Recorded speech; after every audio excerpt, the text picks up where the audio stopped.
There is a universal, incredibly frustrating language spoken by failing basketball coaches and terrified sports executives all over the world. It's a language of bureaucratic deflection, a language built on hollow buzzwords, political correctness, and carefully crafted PR spin designed to insult the intelligence of the fans.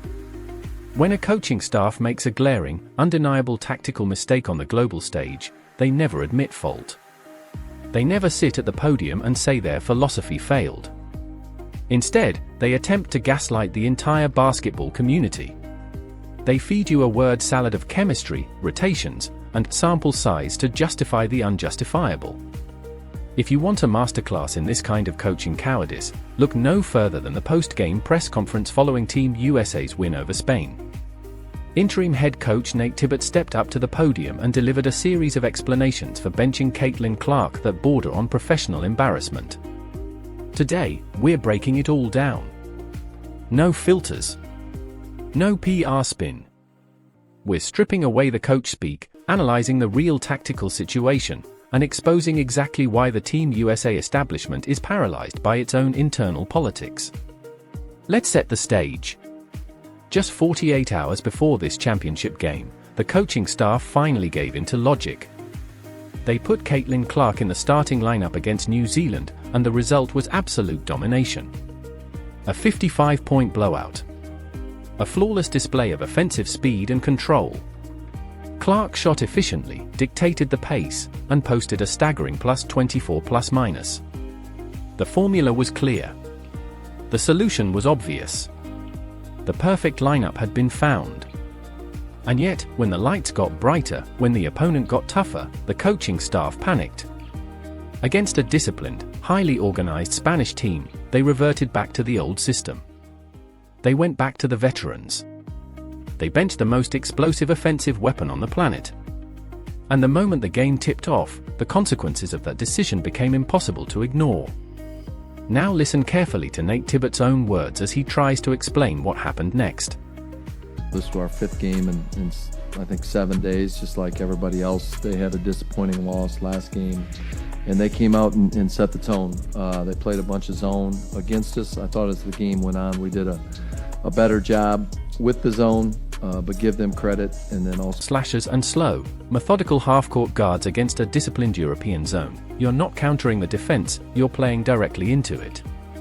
Spain was comfortable from the opening possession. They didn't have to respect the logo raffling coaching sound bites you'll ever hear.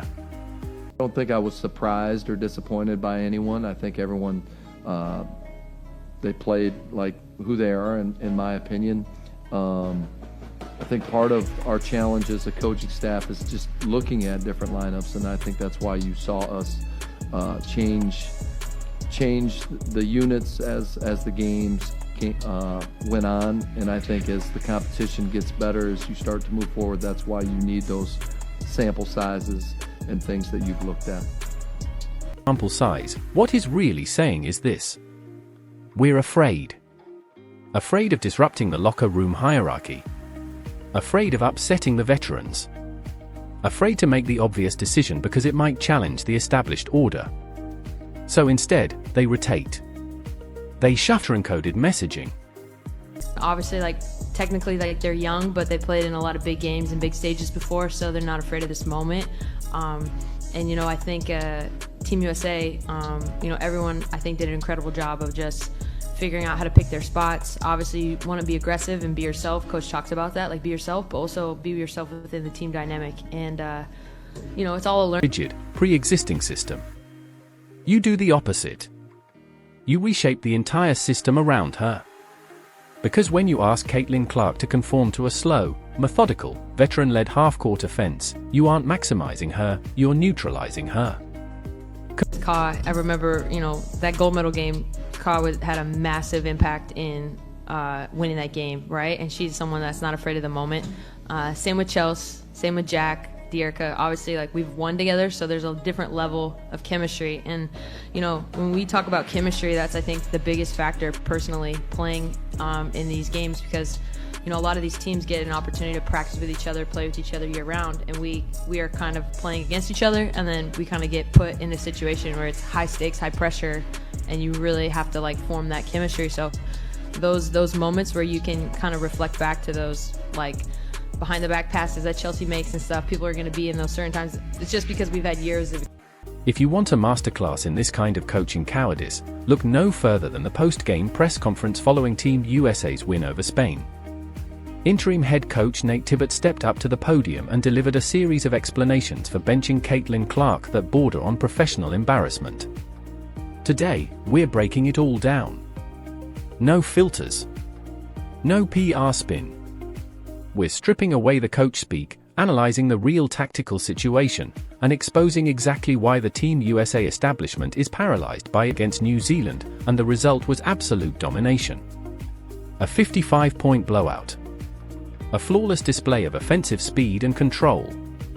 Clark shot efficiently, dictated the pace, and posted a staggering +24 ±. The formula was clear. The solution was obvious. The perfect lineup had been found. And yet, when the lights got brighter, when the opponent got tougher, the coaching staff panicked.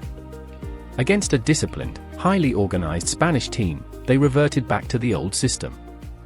They went back to the veterans. They benched the most explosive offensive weapon on the planet.